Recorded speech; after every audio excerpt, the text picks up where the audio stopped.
ஸ்ரீ குருவாயூரப்பன் திருவடிகளே சரணம். இந்த தசகத்தோட 5வது ஸ்லோகத்தை நாம் இன்னைக்கு பார்க்குறோம். முதல்ல வார்த்தைகளை பிரித்து சொல்லலாம், பிறகு ஒவ்வொரு வரியும் சேர்த்து சொல்லலாம்.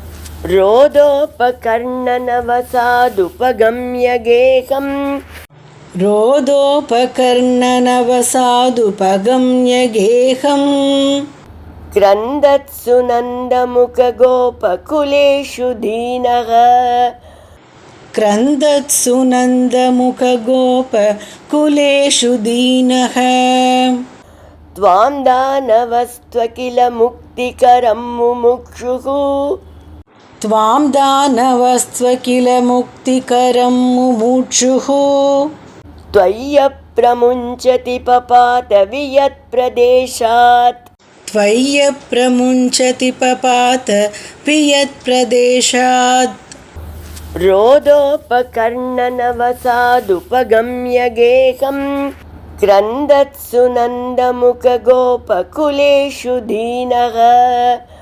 रोदोपकर्णनवसादुपगम्यगेहं क्रन्दत्सु नन्दमुखगोपकुलेषु दीनः त्वां दानवस्त्वकिल मुक्तिकरं मुमुक्षुः त्वय्यप्रमुञ्चति पपात वियत्प्रदेशात् त्वां दानवस्त्वकिल मुक्तिकरं मुमुक्षुः त्वय्यप्रमुञ्चति पपात वियत्प्रदेशात्. இப்போ நாம் இந்த ஸ்லோகத்தோட வார்த்தைகளை பிரித்து அர்த்தங்களை பார்க்கலாம்.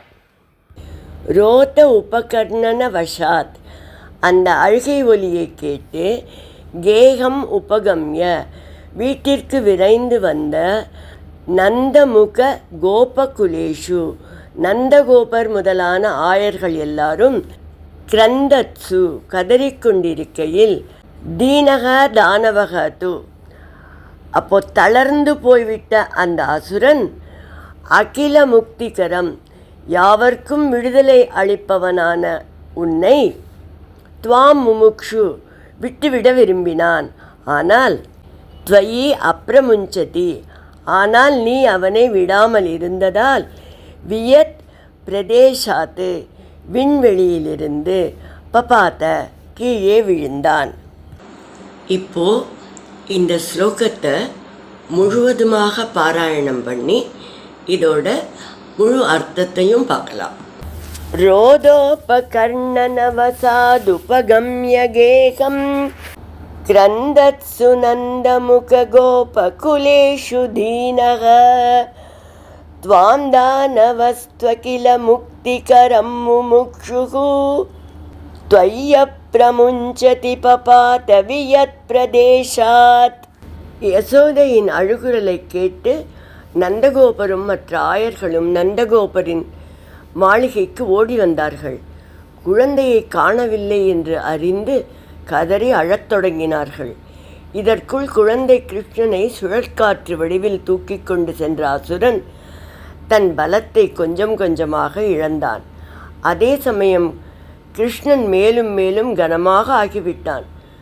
பாரம் தாங்க முடியாமல் அந்த அசுரன் குழந்தையை விட்டுவிட விரும்பினான். பட்டதிரிகள் சொல்கிறார், எல்லாருக்கும் மோட்சத்தை, அதாவது விடுதலை அளிக்கின்ற நீ இந்த அசுரனை உன் பிடியிலிருந்து விடவில்லை. கனம் தாங்க முடியாமலும் உன்னோட பிடியிலிருந்து விடுபட முடியாமலும் அந்த அசுரன் உன்னுடனேயே ஆகாயத்திலிருந்து கீழே விழுந்தான் என்று பட்டதிரிகள் சொல்கிறார்.